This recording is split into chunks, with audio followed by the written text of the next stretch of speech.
मित्रों, हफ्सबाम ने बहुत सारी हमारे समय की जो अन्य चुनौतियां थी, खासकर जो भारतीय या तीसरी दुनिया के देशों में बहुत नए संदर्भों में आ रही थी, खासकर अस्मितापरक आंदोलन, इसको हम मानते हैं कि हमारे समय का सबसे बड़ा सच था, उसकी तरफ बहुत उन्होंने ध्यान नहीं दिया।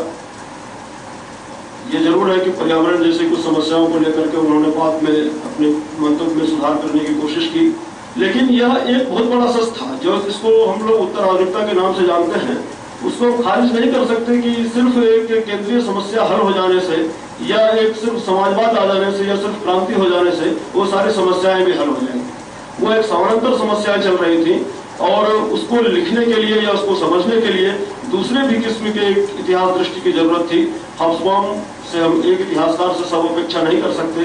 तो मेरा केवल यह मानना है कि हफ्सबाम को यदि पढ़ें तो उसके बाद की जो इतिहास दृष्टियां बनी, खासकर जिसमें सबाल्टर्न का सबसे महत्वपूर्ण योगदान मैं मानता हूं कि अधिकांश चीजें वो हफ्सबाम से ही लेते हैं और ग्रामसी से लेते हैं, लेकिन उसके बाद जिस तरह से वो एक अतिरंजना का शिकार हो जाती हैं और वास्तविक इतिहास की तरफ से हमारा ध्यान हटा देती हैं, तो हफ्सबाम को पढ़ते समय और उसके बाद की प्रक्रियाओं को समझते समय थोड़े इस अंतर संबंध को भी समझने की हमको कोशिश करनी चाहिए और तभी सही मायने में हफ्सबाम का हम एक मूल्यांकन कर सकेंगे, उससे कुछ और आगे सोचने की कुछ तमीज सीख सकेंगे। आज इस मंच पर मुझे संजीव ने बुलाया, मुझे बहुत अच्छा लगा। हम लोग हफ्सबाम की चर्चा उस समय जब आए थे, हमारे साथी और अध्यापक गोपाल प्रधान काफी करते थे और मुझे याद आता है कि एक उनकी किसी टिप्पणी पर सत्यम ने जब तो उनको कहा कि आप बिल्कुल हफ्सबाम की तरह सोच रहे हैं, तो उनको बहुत बुरा लग गया, क्योंकि हफ्सबाम एक ऐसे समय के इतिहासकार हैं जो एक साथ ही बहुत प्रशंसनीय थे और एक साथ ही बहुत निंदनीय भी थे। उनकी मंशा पर हमेशा लोगों को शक भी रहा, यहाँ तक कि सोवियत संघ में उनकी किताब नहीं छपी थी, आप लोग जानते हैं। वह जीवन भर मार्क्सवादी कम्युनिस्ट पार्टी के सदस्य रहे, कम्युनिस्ट पार्टी के, लेकिन बहुत विश्व में कम्युनिस्ट नेतृत्व के तौर पर उनको कभी स्वीकार नहीं किया गया। और जैसा कि वह कहते हैं कि यह समय ही चूंकि अतिरेक हुआ था, तो हम उनके पूरे व्यक्तित्व में भी अतिरेक देख सकते हैं कि जिंदगी भर जो सबसे कठिन परिस्थिति में थी, जो मार्क्सवादी पार्टी का दामन नहीं छोड़ता है, एक पूरी पार्टी उसको कभी मार्क्सवादी नहीं मानती। धन्यवाद।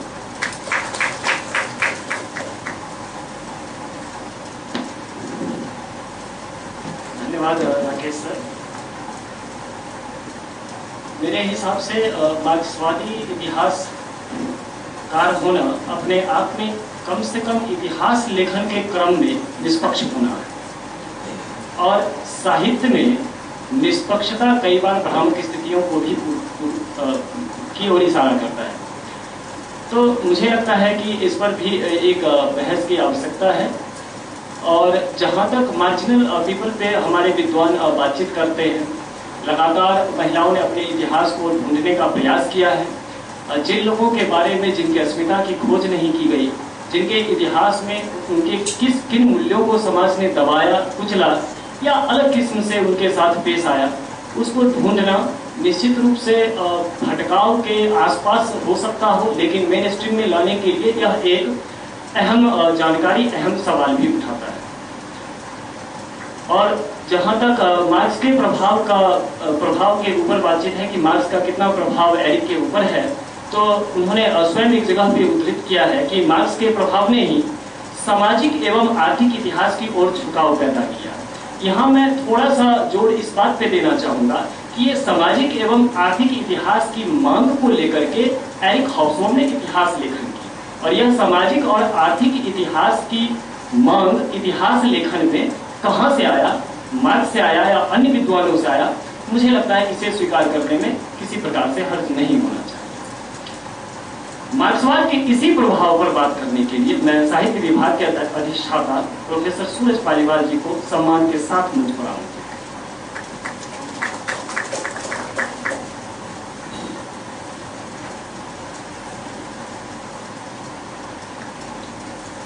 माननीय कुलपति,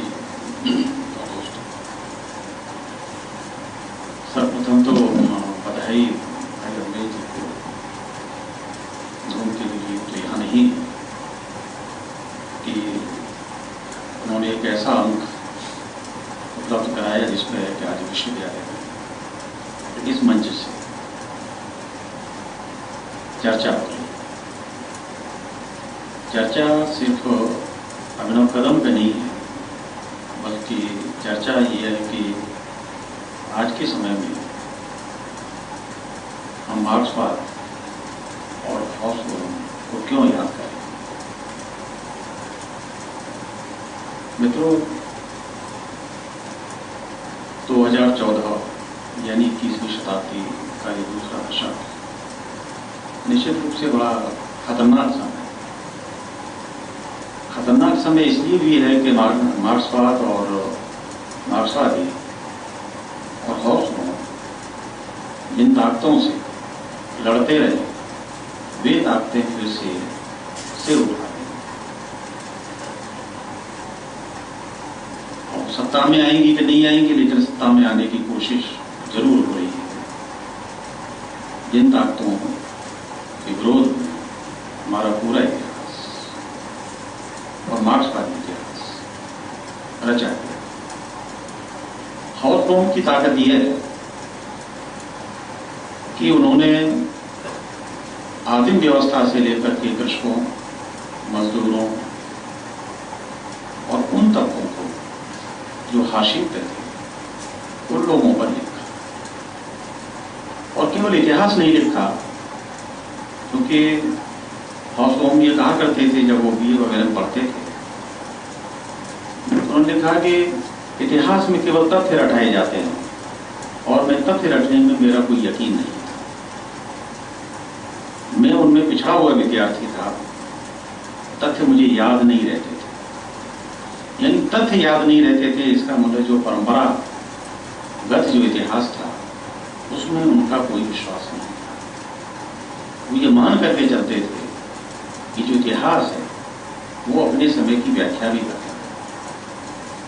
इतिहास केवल तथ्यों का संकलन नहीं। हमारे यहाँ भी जो अधिकांश जो इतिहास पढ़ाया जाता है वो तथ्यों का एक प्रकार से संकलन है।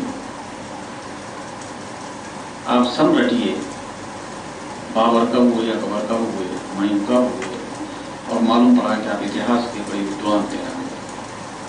हॉब्स लोग अपना विरोध दर्ज करते हैं और ये मान करके करते हैं कि इतिहास केवल तथ्यों का संकलन नहीं होता, उसमें जो व्याख्या है वो इतिहासकार की व्याख्या करते हैं। और मार्क्सवाद की पहली सीढ़ी है कि वो जो व्याख्या है वो कैसे आर्थिक और उत्पादन के साधनों के माध्यम से जो एक व्याख्या मार्क्सवादी लोग करते हैं, मार्क्सवादी चिंतक करते हैं, वो हॉब्स ने की। ये उनकी अपनी एक देन है इतिहास को समझने की, और मैं मानता हूं कि ये एक बड़ा मूल्यांकन है। इसलिए उनके लिए कैम्ब्रिज में कहा जाता था कि ऐसा कौन सा विषय है जिसको एरिक नहीं जानता। एक बड़ी विशेषता है किसी भी इतिहासकार के लिए नहीं, बल्कि किसी भी अध्यापक के लिए, कि उसके विश्वविद्यालय में ये माना जाए कि वो सारी चीजें जानता है। ऐसा कोई विषय नहीं है, ऐसी कोई चीज नहीं है जिन्हें एरिक ना जानते। फिर उनके बारे में कहा गया कि एरिक ने हाथी दांत की मीनार से इतिहास को जनता के बीच में लाकर के खड़ा कर दिया।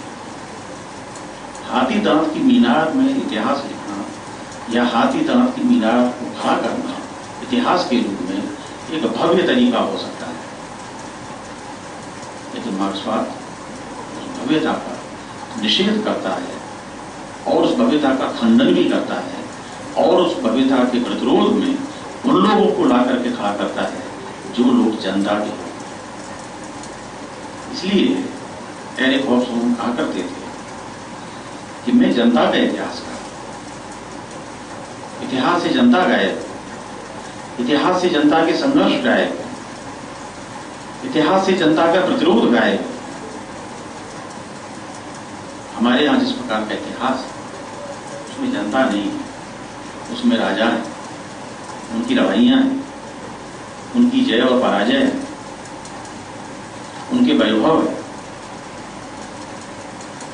लेकिन मार्क्सवादी जो इतिहास है वो इन सबको नकारता है, और इन सबको नकार करके उन उन चीजों के का एक खड़ा करता है, उन चीजों को खड़ा करता है जो चीजें जनता के बीच की चीज है, जो जनता की चीज है।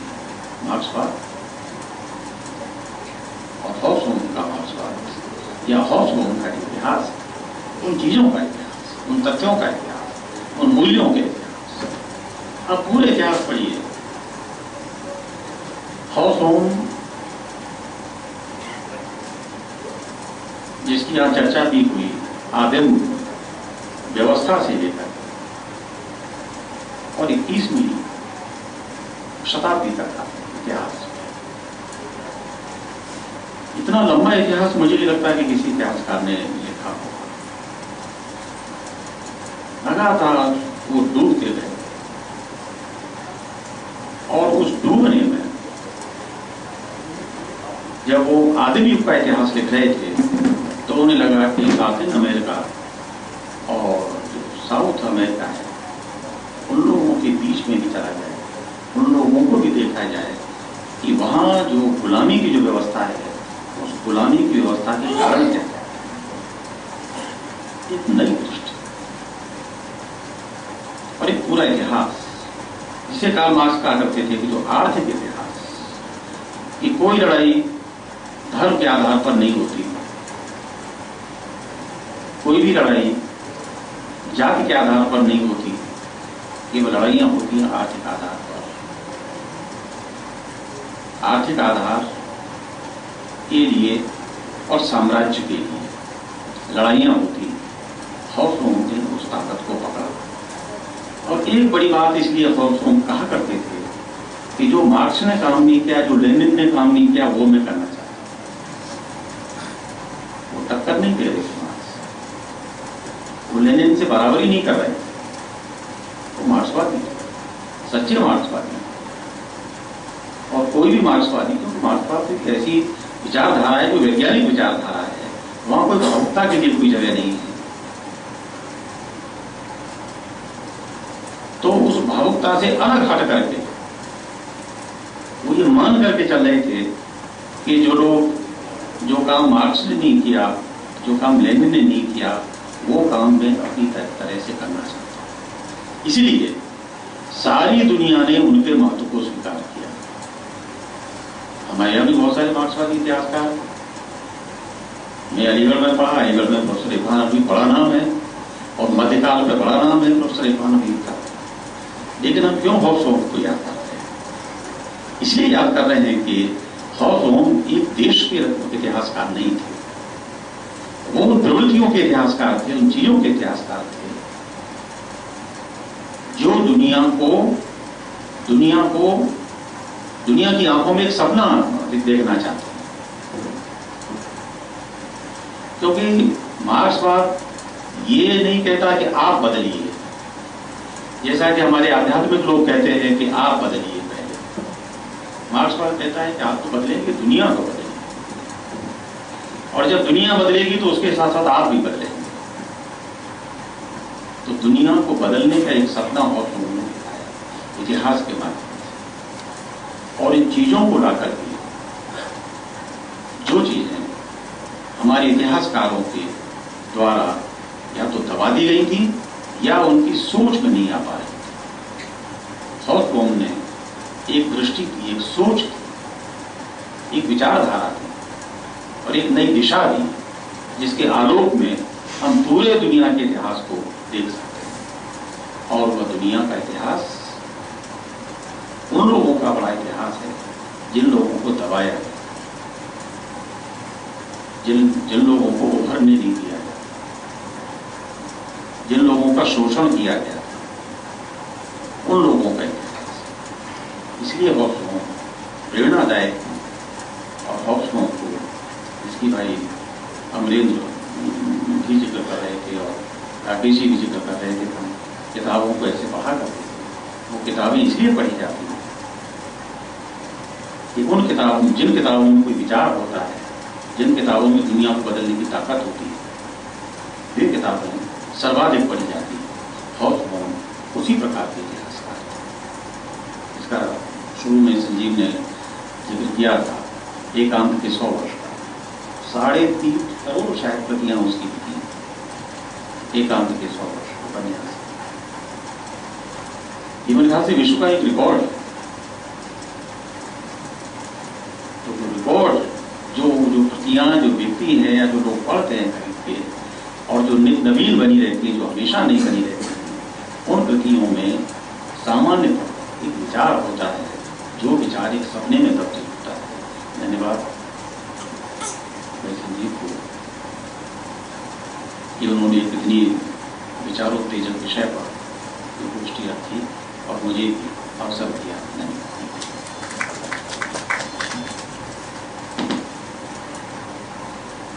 धन्यवाद पालीवाल सर।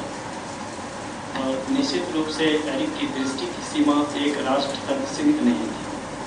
यही कारण है कि 1960 और 70 के दशक में हम देखते हैं कि एरिक लगातार दिल्ली विश्वविद्यालय आते हैं और वहाँ पर अपना व्याख्यान देते हैं। यही नहीं, वे गणेश सरदेसाई जी से मिलने और भारत में राजनीतिक रुझान को समझने भागलपुर और सुल्तानगंज भी आते हैं। अध्यक्षीय उद्बोधन से ठीक पूर्व आप लोगों के विचार यहाँ पर आमंत्रित हैं, जिनको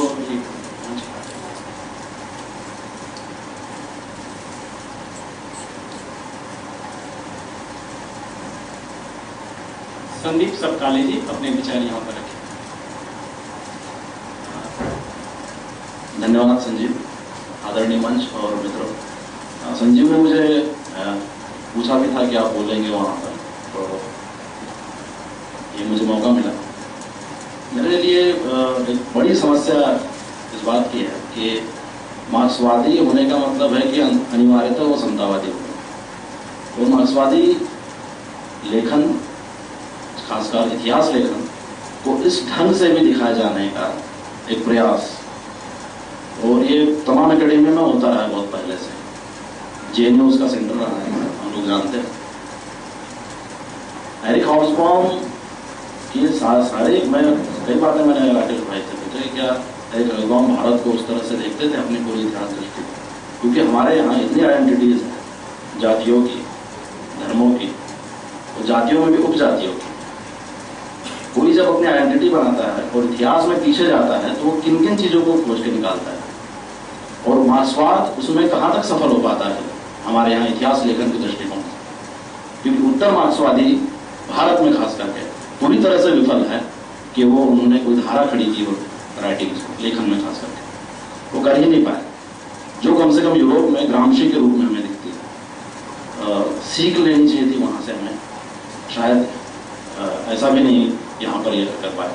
तो डांगे तक जो रिजिडनेस मार्क्सवाद, पूरी का मार्क्सिस्ट पार्टियों में रही, और उसका एक बड़े फ्लैंक पर आप देखेंगे डॉक्टर अम्बेडकर कि 25 साल के डॉक्टर अम्बेडकर के सामने में बोल्शेविक रिवॉल्यूशन होता है और उससे वो प्रभावित तक नहीं। वो क्या कारण है? और उनकी अपनी इतिहास दृष्टि भारत के संदर्भ में जब वो सारी चीज़ों की पड़ताल करते, अनटचेबिलिटी को लेकर के खास करके पूरे शूद्राज में, मैं यही सोच रहा था कि यहाँ हॉब्सबॉम क्या कहते हैं। मृच्छकटिकम का एक प्रसंग है और डॉक्टर अम्बेडकर ने इतिहास की कड़ी को वैसे जोड़ा है। उन्होंने कहा कि इतिहास की कड़ी जहाँ फैक्ट के बावजूद टूटती है, फैक्ट नहीं होने के कारण टूटती है, वहाँ पर हमें क्या लेना चाहिए। और मृच्छकटिकम के उस प्रसंग को, जिसमें बौद्ध भिक्षु से चारुदत्त और वसंत सेना, चारुदत्त कहता है कि उससे नजर मत मिला, वो पाखंडी है। यानी बौद्धों के प्रति जो प्रतिक्रांति हुई थी और बौद्ध नकार दिए गए थे, उसका एक छोटा सा प्रसंग उस नाटक में आता है अनटचेबिलिटी के कारणों में। और अंबेडकर नकारते नहीं है वहां पर मृच्छकटिकम को, ये कहता कि वो ब्राह्मणी ग्रंथ है। हॉब्सबॉम के पास में क्या ये दृष्टि हो सकती थी? हालांकि मैं उन पर कोई टिप्पणी नहीं करना चाहता उस तरह की, फिर भी एक बात मुझे सर की याद आती है, प्रोफेसर मिश्र सर की, कि उन्होंने कहा था कि संशोधन के लिए, रिसर्च को लेकर के, कि मैं जब उसका ले करके कुछ कॉपी करने का प्रयास करता हूँ तो वो रिसर्च मेरे तो काम का रहता ही नहीं है, उसे भी मैं कुछ दे नहीं पाता। इसलिए जो मौलिकता इतिहास लेखन की ज्योतिबा फुले से आती है, शिवाजी पर जो उनकी एक पूरी इतिहास दृष्टि एक शिवाजी के इतिहास को दिखाती है, हम उसको न मान करके हम बाला साहब ठाकरे के इतिहास को स्वीकार करते हैं और बहुलता से स्वीकार करते हैं। मार्क्सवादियों को जब ज्योतिबा फुले की राइटिंग के साथ खड़े होने चाहिए भारत में, तो वो उनके साथ ना खड़े, वो खड़े होकर के कुछ अलग बात करते हैं। यानी खास करके वही अपना जो ढर्रा चला रहा राकेश भाई कर रहे थे कि एक फॉर्मूले से काम करना राइटिंग्स में, बेस्ड और सुपर स्ट्रक्चर को लेकर के। तो हॉब्सबॉम निश्चित रूप से हमें पढ़ने के लिए, लेकिन इस तरह की असहमतियां भी है कि भारत में जब आप इतिहास लेखन को सामने रखेंगे तो मुझे नहीं लगता कि बहुत कुछ हम हॉब्सबॉम से ले पाएंगे। धन्यवाद। धन्यवाद संदीप जी। यूरोप में ग्रामसी क्या थे और उनकी विचारधारा क्या थी, उन पर भी हमें बातचीत करनी चाहिए। और निस्संदेह अम्बेडकर साहब के योगदान से किसी को किसी प्रकार की आपत्ति नहीं हो सकती है, और उनका कार्य क्षेत्र इतना विशाल है कि अगर मैं एक पंक्ति में कहूँ तो अरुंधति जैसे इंटेलेक्चुअल को लिखना पड़ता है कि वी नीड अम्बेडकर अर्जेंटली। सवाल यह नहीं है कि किस सिद्धांत ने कितना कार्य किया, सवाल यह भी होना चाहिए, इसके साथ साथ मैं थोड़ा सा इंक्लूड इसमें करना चाहूँगा कि सिद्धांतों को हम आगे कहाँ तक ले जा रहे हैं। मैंने अपने टिप्पणी में शुरू में ही कहा था कि रिकंस्ट्रक्शन थ्योरी और रिव्यू ऑफ द लेफ्ट, इन चीज़ों को देखते हैं तो हम पाते हैं कि नई नई चीज़ों को भी इसमें जोड़ा जा रहा है। तो मेरे हिसाब से ये एक बहस का मुद्दा होना चाहिए, और एरिक के ऊपर जो एक सामान्य परिचय पत्र पढ़ा गया, हम लोगों ने सेमिनार किया, इससे हम लोग उनसे मुखालफत हो चुके हैं। तो आगे निश्चित रूप से इस पर हम एक बड़ी बहस का आयोजन करेंगे। आगे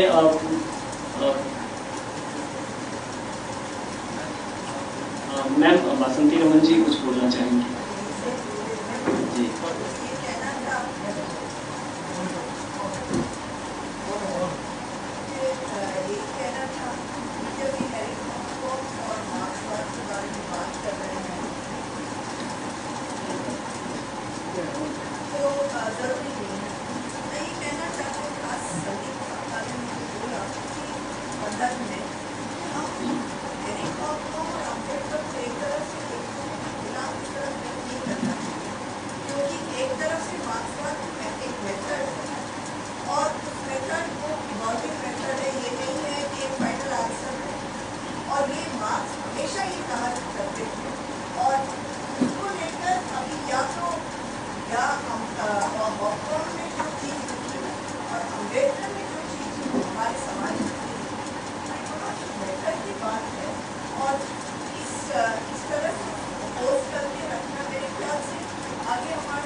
मेरा ये कहना था कि वेस्ट से वो ठीक वैसे ही हिस्टोग्राफी को उधार नहीं ले रहे लिखते समय, वे तमाम अपनी भी इतिहास लेखन की उस पद्धति को डेवलप कर रहे हैं।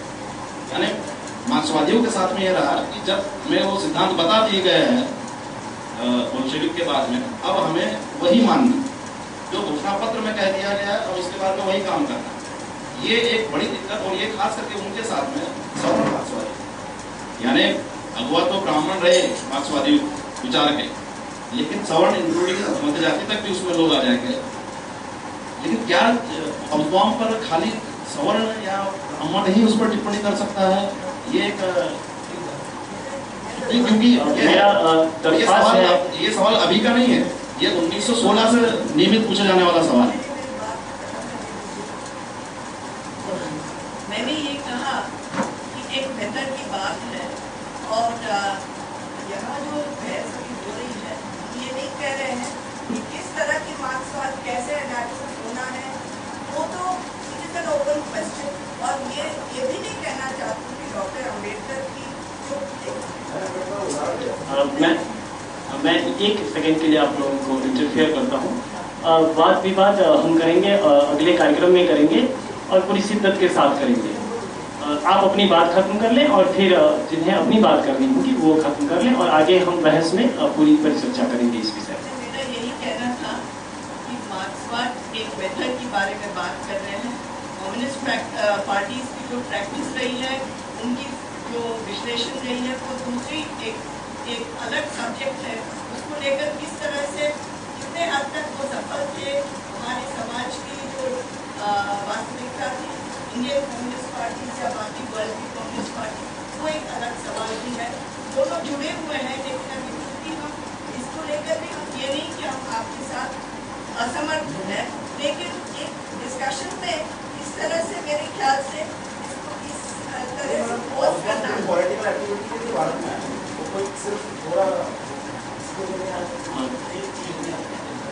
बिल्कुल मैं समझता हूँ कि limitations of Marxism, limitations of Ambedkar theory पे काफ़ी चर्चा हो चुकी और इस नाम से प्रकाशित किताबें भी हैं जिसपे लेफ्ट आइडियोलॉजी के ही लोगों ने लिमिटेशंस ऑफ लेफ्ट पे जमकर बातें की।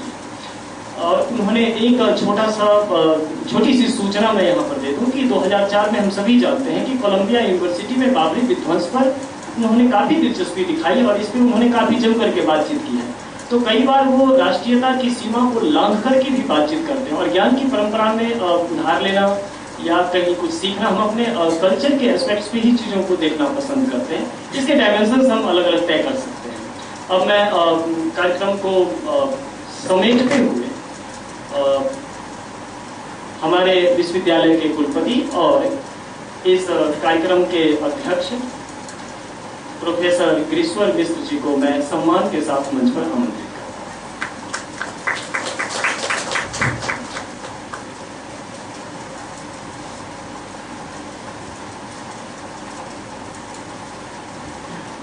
प्रोफेसर पालीवाल और सभागार में उपस्थित प्राध्यापकगण, विद्यार्थियों, मित्रों, ये एक बहुत ही शुभ लक्षण है कि हम किसी मुद्दे पर, किसी विषय पर, किसी विचार पर विचार कर रहे हैं। तो इस काम के लिए आपको बधाई और आपने ये कार्यक्रम आयोजित किया, ये सचमुच एक अच्छी बात है। मैं इतिहास का मर्मज्ञ नहीं हूँ। हाँ, प्राचीन इतिहास एक विषय था मेरा जब मैं बैचलर डिग्री के लिए पढ़ रहा था। और एक मज़ेदार बात है कि ये की डिग्री जब हमको मिली तो उसको देने वाले एक इतिहासकार थे, बड़े प्रसिद्ध इतिहासकार, A.L. पाशम। और उनकी पुस्तक वंडर दैट वाज इंडिया बड़ी फेमस, अद्भुत भारत। और वो हिंदी भी बोलते थे, हिंदी भी जानते थे, संस्कृत भी जानते थे, प्राचीन भारत के मर्मज्ञ थे। उन्होंने अपने भाषण में, जो कि 1968 में उन्होंने दिया था, मगर एक लाइन मुझे अभी तक याद है, बड़ी मजेदार, शायद कहीं पुरानी नहीं हुई। वो लाइन कुछ इस तरह से, मनुष्य इतिहास में कभी भी अतीत से इतना अनजान, वर्तमान से इतना परेशान और भविष्य से इतना भयभीत कभी नहीं था जितना आज है। ये टिप्पणी थी उनकी, मजेदार टिप्पणी थी। इसमें कुछ लय भी है और कुछ अर्थ भी है। इतिहास की भूख सबको, इंदिरा गांधी जी ने टाइम कैप्सूल गड़वाया था और यहाँ भी हर बिल्डिंग पर लगा हुआ है कि कौन कौन कौन कौन कौन। भयंकर इतिहास की भूख, इतिहास में हमारा नाम शामिल हो गया। इतिहास ग्रस्तता भी एक बड़ा भारी रोग है। मेरे मित्रों ने ये टिप्पणी की कि मिथक और इतिहास को तालमेल किया जा रहा है। मुझे लगता है कि जीवन के लिए मिथक भी जरूरी है और इतिहास भी जरूरी है। कौन तय करेगा कि ऑब्जेक्टिव, वस्तुनिष्ठ, निष्पक्ष, वैज्ञानिक, जो भी विशेषण आप लगाते हैं, वह सारे गुणों से विभूषित इतिहास बड़ा व्यक्ति लिखेगा। एक माइकल पोलियानी, एक विचारक, एक साइंटिस्ट हुए हैं, उन्होंने एक मजेदार बात की, बड़ी मजेदार, और वो हमारे ज्ञान की सीमा को बताती है। उनका वाक्य कुछ इस तरह से है, इसका तात्पर्य कि जब भी हम देखते हैं तो कहीं से देखते हैं, हर जगह से नहीं देख सकते। आप अंतर्यामी और भगवान की कल्पना कर सकते हैं, हो नहीं सकते। इस कोण से हम देखेंगे तो हमें यह दिखाई देगा, इस कोण से देखेंगे तो यह दिखाई देगा। हम सर्वज्ञ नहीं हो सकते। हमारे ज्ञान की सीमा है, जिस पृष्ठ से आप देखेंगे वह आपको दिखाई पड़ेगा। वह दृष्टि जो है उसको रचेगी। इतिहास भी रचना है, कंस्ट्रक्शन, और किस तरह के इतिहास की जरूरत है ये आप तय करते हैं। इतिहास को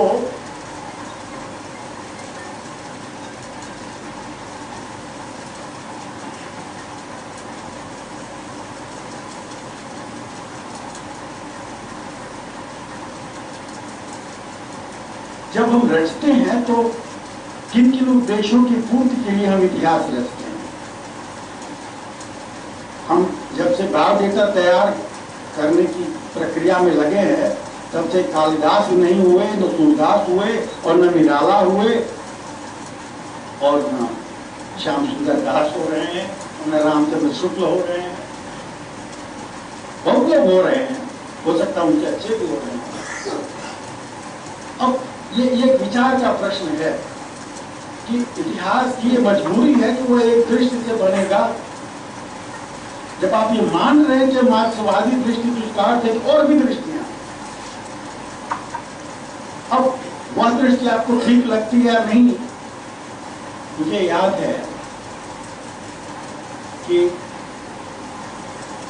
एनसीईआरटी में एक समय और प्रयास करके बहुत अच्छी प्रस्तावना तैयार की थी एनसीएफ कि किस प्रकार से करिकुलम बनाया जाए, बहुत बढ़िया है। लेकिन मुझे अब भी याद है कि यह तय हुआ कि पुस्तकों का डिसैफरनाइजेशन किया जाए। एक शब्द है, तो जो पुस्तक पहले लिखी गई थी उसको डिसैफरनाइजेशन किया जाए। तो एक बार डिसैफरनाइजेशन होगा, उसके बाद फिर सैफरनाइजेशन होगा, फिर डिसैफरनाइजेशन होगा। ज्ञान के साथ भी ये खिलवाड़ हो रहा है। मैं बिल्कुल इसका पक्षधर हूं कि ज्ञान में किसी प्रकार का हम कोताही न बरतें। जो भी उपकरण हमारे साथ मौजूद हैं, जो औजार हमारे पास मौजूद हैं, चाहे वो पुरातत्व हो, चाहे साहित्य के साथ में, हमारे युवक के साक्ष्य हैं, वो सब साक्ष्य जो हैं उनका उपयोग करके हम ऐसा ऐसा ऐसा अर्थ निकालें। अर्थ मतलब घटनाओं का अर्थ मतलब जिस इतिहास की हम चर्चा कर रहे हैं, जो जहां तक हो सके वहां तक प्रामाणिक हो, चीजें जैसी हैं वैसी प्रस्तुत करे। पर मनुष्य जो है वो तमाम तरह की चीजों की रचना करता रहता है। मार्क्सवादी दृष्टि जो है वो समाज में जो विसंगतियां हैं, जो कठिनाइयां हैं, जो मजबूरियां हैं, उनकी ओर हमारा ध्यान है। वो बताता है कि कहाँ कहाँ खामियां हैं, उनसे कैसे लड़ा जाए। लेकिन उन खामियों से लड़ना, कितना हम लड़ पाते हैं ये भी एक अलग प्रश्न है, और कहाँ तक हम चल पाते हैं ये भी एक अलग प्रश्न है। और अजीब सी परिस्थितियां पैदा होती हैं जब दिल्ली में कांग्रेसी और सीपीएम के लोग एक साथ हाथ मिलाते हैं और कलकत्ता में एक दूसरे के साथ जो है वो प्रतिरोध करते हैं। या ये कैसी दृष्टि है ये। कलकत्ता में उतरेंगे तो एक दूसरे को नजर नहीं देखेंगे, और दिल्ली में आएंगे तो आप एक साथ मिलकर के शासन करें। बड़ा विचित्र, मुझे बड़ी झंझट लगती कि कैसी दृष्टि हम लोग विकसित कर लेते हैं। कोई किसी से हाथ मिला लेता है, किस लक्ष्य के लिए, किस पार्टी के लिए। तो हमें लगता है कि हमें तो प्रामाणिक होना चाहिए। ये प्रामाणिक जो है वह तभी आएगा। मैं आदर करता हूँ मार्क्स का, उस विचार का जो हमारे समय की कठिनाइयों को इंगित करता है और बताता है, और हमको चेतावनी देता है, संभल के रहो, देखो क्या होगा। हमें उसको सीखना चाहिए, उसका उपयोग करना चाहिए, हर दृष्टि में उपयोग करना। पर इसका क्या करें कि मार्क्सवाद और मार्क्सवादी दृष्टि और मार्क्सवादी समाज और मार्क्सवादी शासन पद्धति, उसका रूप कैसा बन रहा है। यहाँ भी प्रश्न उठता है कि